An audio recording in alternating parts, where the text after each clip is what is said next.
देवी प्रपन्नारति हरे प्रसीद प्रसीद मातर्जगतोऽखिलस्य प्रसीद विश्वेश्वरि पाहि विश्वं तोवीश्वरी देवी चराचरस्य। आज 2079 जेठ 6 गते शुक्रबार हामी निरन्तर 2079लाई दैवी सिद्धि अनुसन्धान वर्षको रूपमा लिएर अगाडि बढ्दै जाँदा प्राचीन वैदिक इतिहासहरूमा जुन प्रकारले हामीले ती दैवी सिद्धिहरूको विषयमा अध्ययन गर्यौं र तिनै अध्ययनहरूका बलमा अग्नि साक्षी राखेर जुन संकल्प गरिएका देवालय र तीर्थहरू अनि ती देवालय र तीर्थहरूलाई एउटा सिद्ध शक्तिपीठको रूपमा परिणत गर्नका निमित्त आवश्यक पर्ने वातावरणहरू, ती वातावरणहरू साथ जुन दोष, दैवी दोष अथवा देवता सम्बन्धी दोषहरू देवालयमा लाग्छन् भन्ने विज्ञानलाई हामीले देख्न जाँदैछौँ र कसैले यो नसोचोस् कुनै पनि विषयलाई संकल्प गर्ने बित्तिकै त्यो देवालय र तीर्थहरू सिद्ध हुन्छन् भनेर, किनकि त्यहाँ एउटा विधि हुन्छ, त्यहाँ एउटा संकल्प प्रक्रियाहरू हुन्छन् अनि त्यहाँ एउटा परिणामको समय अवधि पनि हुनेछ। मेरा आवाजहरू सदैव इतिहासका विषय बन्ने छन् र मलाई एउटा इतिहास राख्नु छ। म नरहँला तर पनि मेरा देवालयहरूले त्यस्तो इतिहास राखिदिनेछन् कि देवालय तीर्थहरूमा लाग्ने दोष अत्यन्त घातक हुँदो रहेछ भन्ने कुरालाई जो दुष्ट, मूर्ख र घमण्डी प्रवृत्तिमा जसले ती देवालय र तीर्थहरूका संकल्पहरूमा विघ्न र बाधा पारिरहेका छन् उनीहरूलाई र उनीहरूको वंशले त्यो पत्ता पाओस् कि इतिहास कालखण्डमा कि कुनै एउटा काली गण्डकीको त्यस जलीय परिवेशतिर रहने एउटा आत्रेय ऋषि कुमार परमहंस भिक्षु तीर्थ घुम्दै घुम्दै श्री बुढी गण्डकी र त्रिशुलीको बेनी सङ्गम, यस बेनी दोभान गौरी शङ्कर सङ्गम, गौरी शङ्कर घाटमा आइपुगेको थियो र उसले यहाँ एउटा त्यस्तो देवालय र तीर्थहरूको संकल्प अग्नि साक्षी राखेर गर्यो र उसलाई आफ्नो जीवनको इतिहास राख्नु थियो।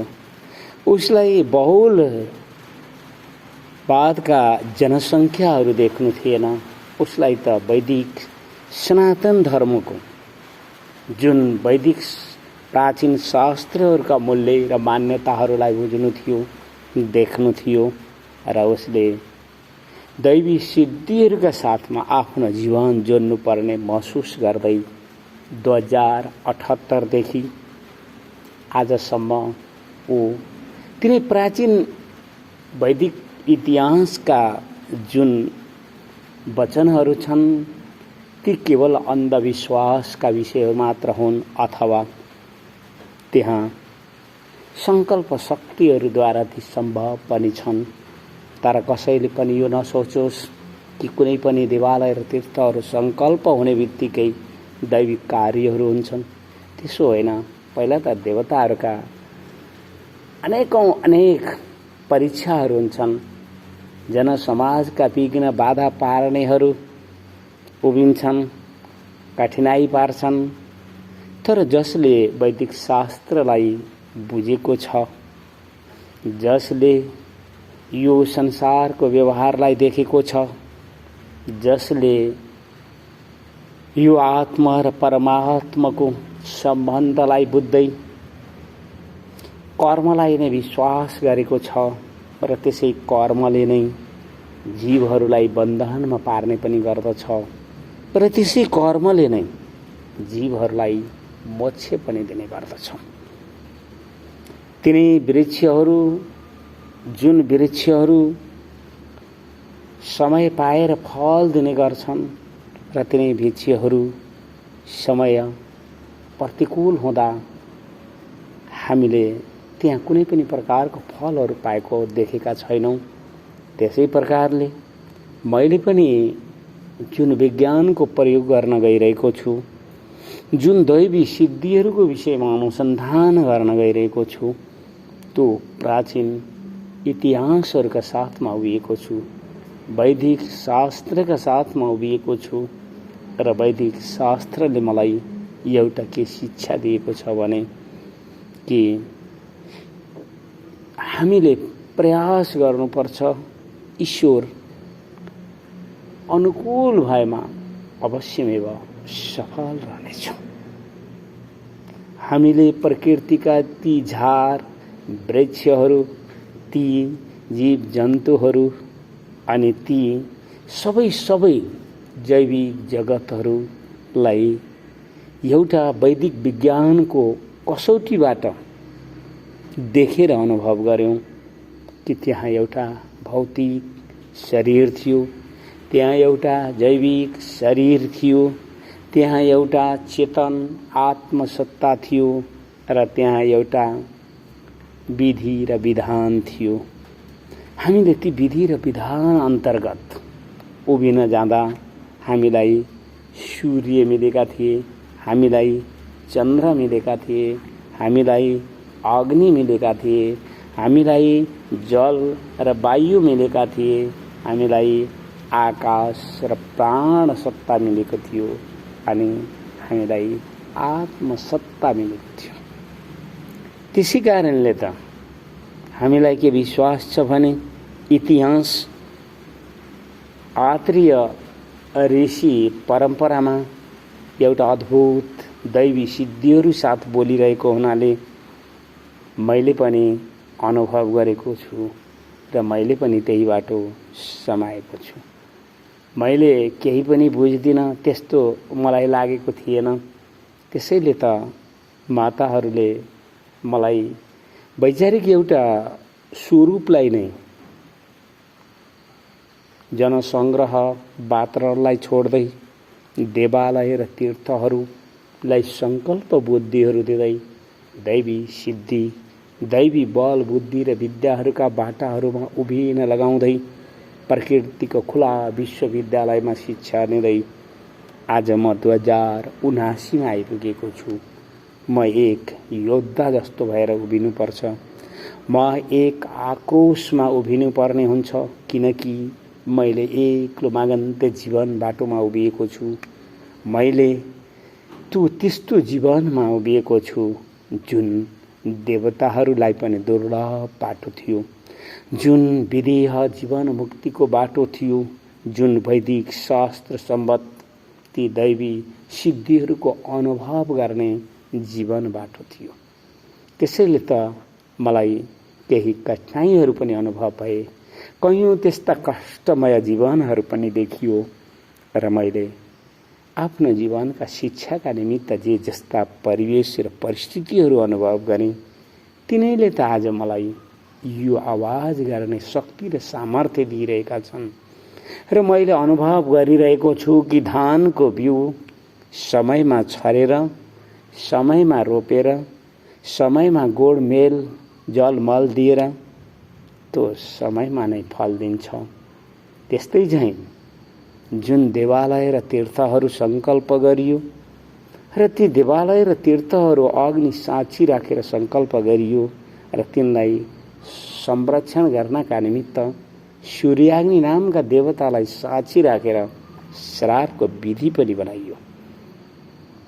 हामी अब तो दैवी सिद्धिहरू देख्न जाँदैछौँ कि को कहाँ कहाँबाट कसरी विघ्न र बाधाहरू पारिरहेका छन्। ती विघ्न र बाधा पार्नेहरूलाई जब हामीले त्यो प्राकृतिक विज्ञानको साथमा, दैवी विज्ञानको साथमा जब उनीहरू भोट लिँदै जानेछन्, अर्थात् उनीहरूको वंशमा पिण्ड पानी दिनेसम्म पनि नरहने परिस्थितिहरू आउनेछन्, त्यसपछि त ती देवालय तीर्थहरू जनश्रुतिको विषय बन्नेछन् अनि मेरा सङ्कल्पहरू इतिहासका विषय बनेर आउनेछन्।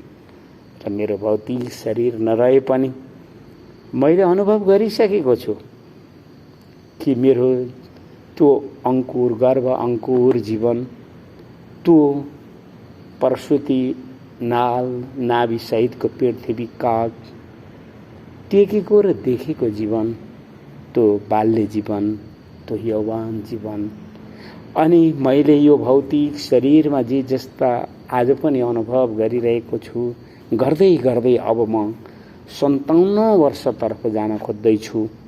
त्यहाँसम्मको यो भौतिक शरीरको विषयमा मैले अनुसन्धान गर्दा के अनुभव भयो भने यो त निरन्तर जीव त्यही नै देखियो जुन गर्भमा हामीले पाएका थियौं र त्यसै जीवसँग रहने प्राणद्वारा नै त्यो गर्भको अङ्कुर संरक्षित भएको रहेछ। र ती देवी आमाहरू धन्य हुन् जसले विश्व मानव जातिलाई नै सिर्जना गरिरहेका छन्, जसले विश्व मानव जातिलाई नै भरण पोषण गर्नका निमित्त ममता र मायाका साथमा, प्रकृति दैवी बलका साथमा उभिएका छन् र विश्व मानव जातिकै उनीहरू आदि गुरु भएर विश्व मानव जातिलाई जीवन जिउने बाटोहरू सिकाइरहेका छन्। मैले त्यही अनुभव गरेँ र मैले जुन प्रकृति विज्ञानका साथमा उभिन पाएँ, मैले वैदिक विज्ञानका साथमा उभिन पाएँ, मैले जैविक जगत विज्ञानका साथमा उभिन पाएँ र मैले जीवन विज्ञानका साथमा उभिन पाएँ। मलाई यसैमा नै सफलताको अनुभव भइरहेको छ र मैले जुन प्रकारको दैवी सिद्धि अनुसन्धान वर्ष 2079 स्वीकारेर अगाडि बढिरहेको थिएँ, मैले मेरा जे जस्ता पनि कर्महरू छन् ती कर्महरूलाई र मैले जुन जस्तो वातावरण छ त्यसलाई शोधन गर्नुपर्ने अनुभव गरेँ र जनसङ्ग्रह बाटोलाई रोकिदिएँ।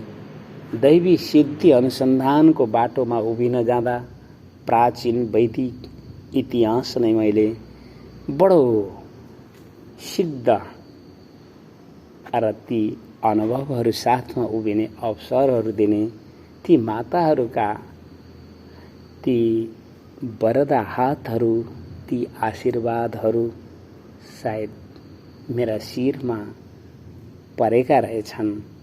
त्यसैले त मैले यी आवाजहरू तपाईहरुसम्म पुर्याइरहेको छु र लोक व्यवहारले मानिस जतिसुकै जहाँ जहाँ भए पनि जब दैवी सिद्धि र दैवी बलहरू पाउँदैन त्यति बेलासम्म उसले जीवन इतिहास राख्न सक्दैन।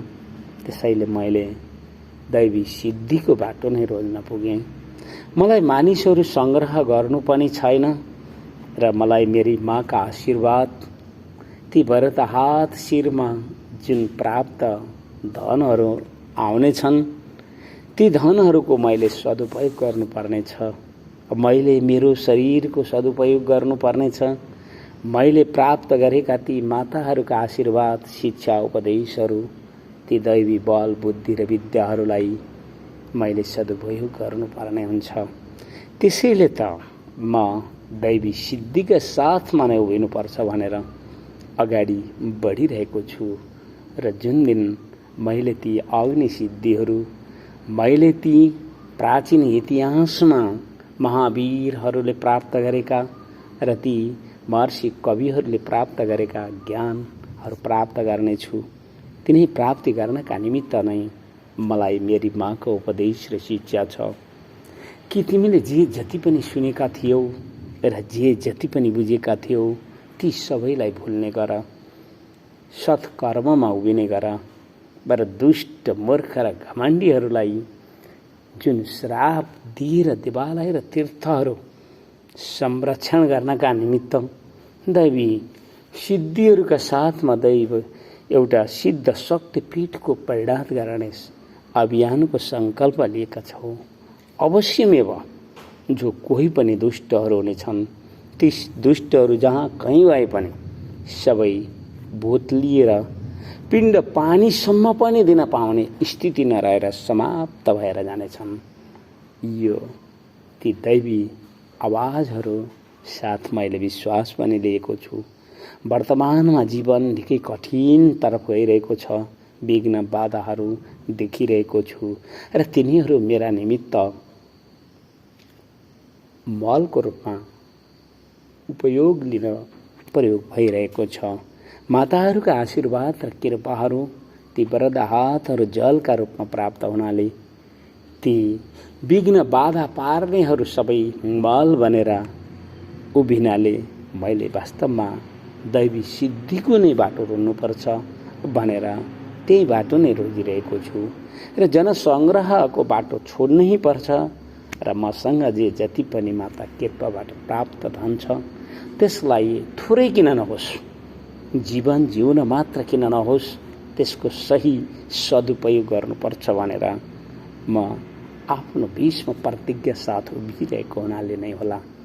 सायद प्रकृतिको खुला विश्वविद्यालयमा शिक्षा लिने एउटा मागन्ते जीवन सम्झेर होला अनि आमाको मायालाई उसले देख्दा देख्दै छोड्नु परेको हुनाले र उसले जुन जीवनमा ती आमाका आँसुहरूलाई देखेको र अनुभव गर्दा गर्दै पनि दैव इच्छाले जुन मागन्ते जीवन बाटो रोजेको हुनाले सायद यी देवालय र तीर्थहरू सङ्कल्प गर्ने सद्बुद्धि आएको पनि हुन सक्छ।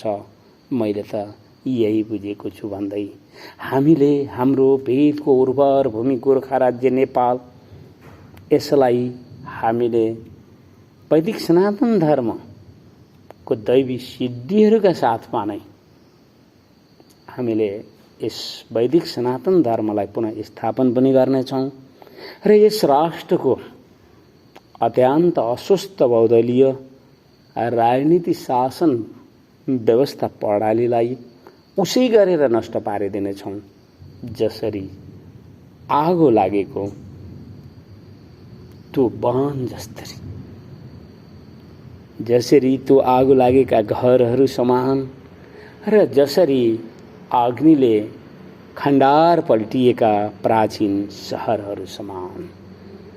अवश्यमेव त्यो दिन ल्याउनका निमित्त त हामीले दैवी सिद्धिहरूको नै उपयोग गर्नुपर्छ र दैवी सिद्धिहरू हातमा लिएर मात्र हामीले यो राष्ट्रको हितमा उभिन सक्नुपर्छ भन्ने सोचिरहेका छौँ र माता राजराजेश्वरी गोरखकाली माताले हामीलाई आशीर्वाद दिइरहन् र विश्वेश्वरी जगत माता भवानी दुर्गाले शिक्षा र उपदेश दिइरहन् अनि हामीलाई हाम्रा प्राचीन इतिहासहरूले ती प्राचीन वैदिक शास्त्र इतिहासहरूले साथ दिइरहन् भन्दै मैले आजको यो आवाजलाई यतै रोक्छु। देवी प्रपन्नारति हरे प्रसीद प्रसीद मातर जगतो खिलास्य प्रसीद विश्वेश्वरी पाय विश्वम त्वमीश्वरी देवी चराचर। हस्त धन्यवाद।